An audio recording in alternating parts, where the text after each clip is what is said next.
Welcome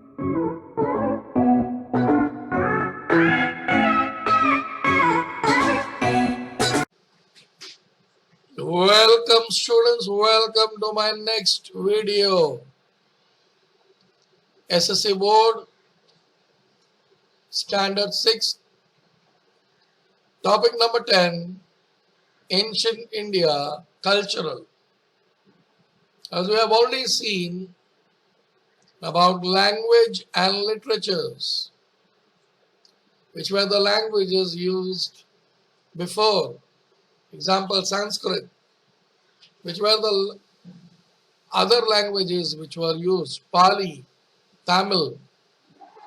Then we have also seen Sangam literature. What do you mean by Sangam? Sangam means the gathering of the learneds. Then we spoke about religious literature. We spoke about Agam Grantha, Mahapuranas. Then we further went and we saw people used to read the sacred book of Bhagavad Gita.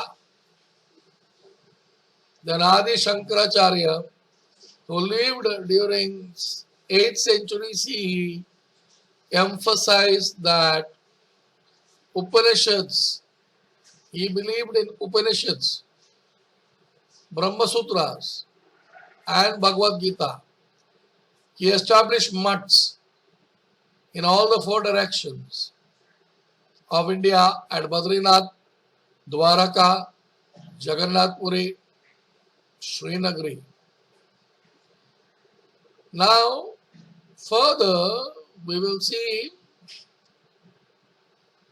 what were the narratives and literatures used in the ancient time. As we all are familiar with Panchatantra, which is composed by Pandit Vishnu Sharma, is an excellent example of narrative literature. The text has been translated into many languages. Similarly, Buddha, Shataka tales are very well known. They were not only well known in the ancient time, but also they are well known even today. We'll see life of the people. The life of the people was very happy. They had a common people during that time. Their internal trade flourished. Not only internal trade, but also foreign trade. The society was divided into different castes. There were organizations of traders as well as artisans. These organizations were called shrenis. Trade were carried out by sea as well as land routes. Indian goods like fine textiles, ivory, precious stones, specially beautifully made earthen potteries were in great demand in foreign market. The main crops were rice, wheat, barley, masoor. The diet of the people included, besides meat, fish, milk, ghee, fruits. The people mostly wore cotton garments, though silk and woolen garments were also worn. Their clothes resemble today to dhoti and saris. The concepts of stitching clothes were introduced in India during Kushana period. Now we will see further about science. As we all know, our India is famous for Ayurveda. We follow it right from the ancient time. It has a very old tradition. It seeks to understand symptoms of illness and diagnosis and treatment. Also, the thought gives us to the prevention of illness. Jivika was a very well-known Vaidya at the court of King Bimbisara. Now, Chakra, the famous surgeon, Shushurat, has discussed the diagnosis of different ailments and their remedies in his treatise, the Shushurat Shamita. The importance of the text is then discussed different causes leading to injuries, fractures, the types and various types of surgeries required for them. The texts are translated into Arabic language, which is called as Kitabe-i Susud. Wagabat also wrote many books on medical science. The Ashtanga Shangaraha, Ashtanga Hridaya Samhita are the most important of them. The Buddha, the Bhikkhus, Siddha, Nagarjuna, in his book Rasayana Kara, describes about various chemicals and metals. Now, my dear students, we will see all about mathematics and astronomy. As you all know, the ancient people, they believed in astronomy. They were expert in mathematics. It is believed that Indians were the first to use numerical 1 to 9 and 0. They invented the concept of decimal system in which the value of digit changes according to its place. Ekam, Daham, units and tens. The scientist Aryabhatta wrote a book which includes many formula for mathematical operation. Aryabhatta was also an astronomer. He stated that the earth revolves around the sun. The text discusses the principles of India's astronomy along with the principle of the astronomy from the Greek, Roman, Egyptian civilization. The text of mathematics, Brahmagupta, who lived in the 7th century CE, translated into Arabic language. Now we will see the center of education.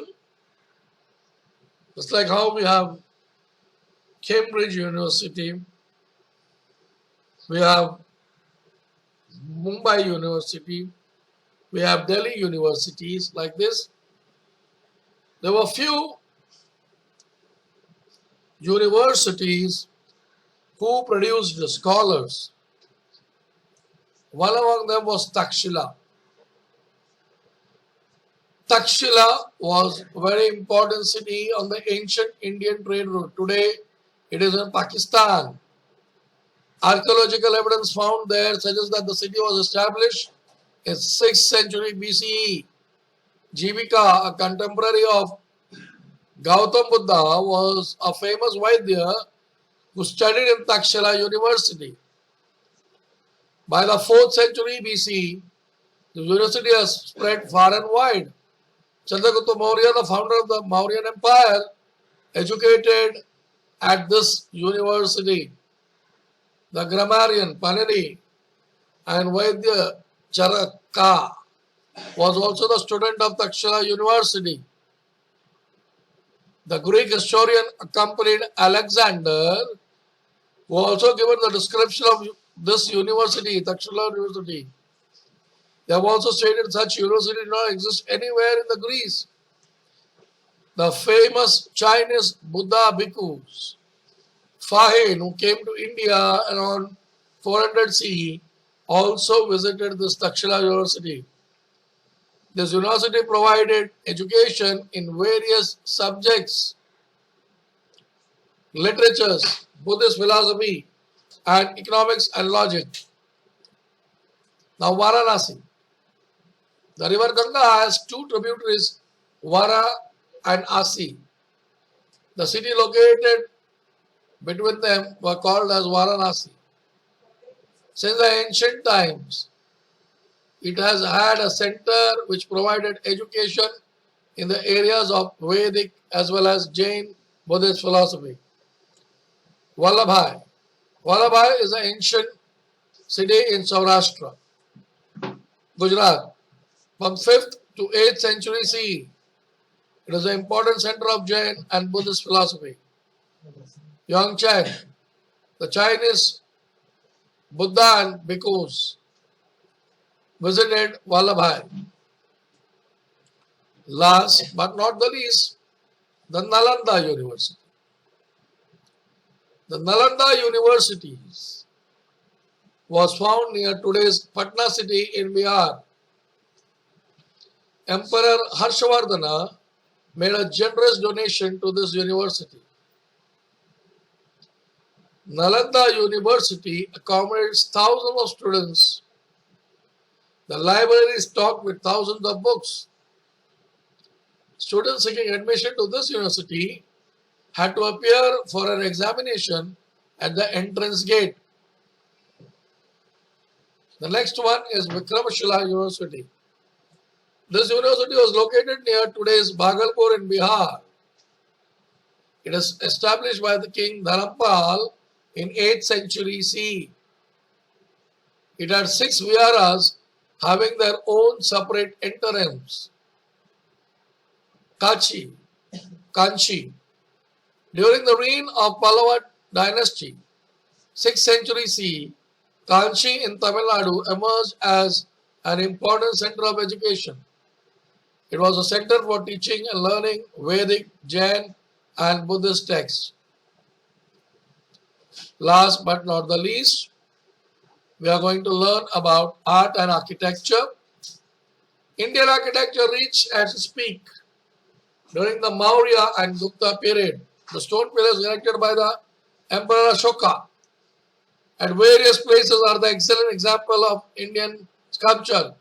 The stupa at Sachi, the cave sculptures at Udayagiri, Kerala, Nashik, Ajanta, Ellora shows the same tradition advanced even further. The art of making images developed during the Gupta period. The temple architecture developed during the reign of Chalukyas and Pallava dynasties in South India. The temple of Mahabalipuram is a testimony of this architecture. The art of making bronze images deities emerged during the Pallavas.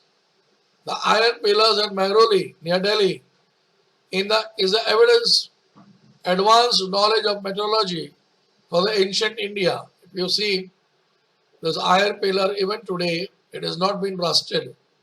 It is same as before. Thus, it is clear that the ancient Indian culture was very prosperous and advanced.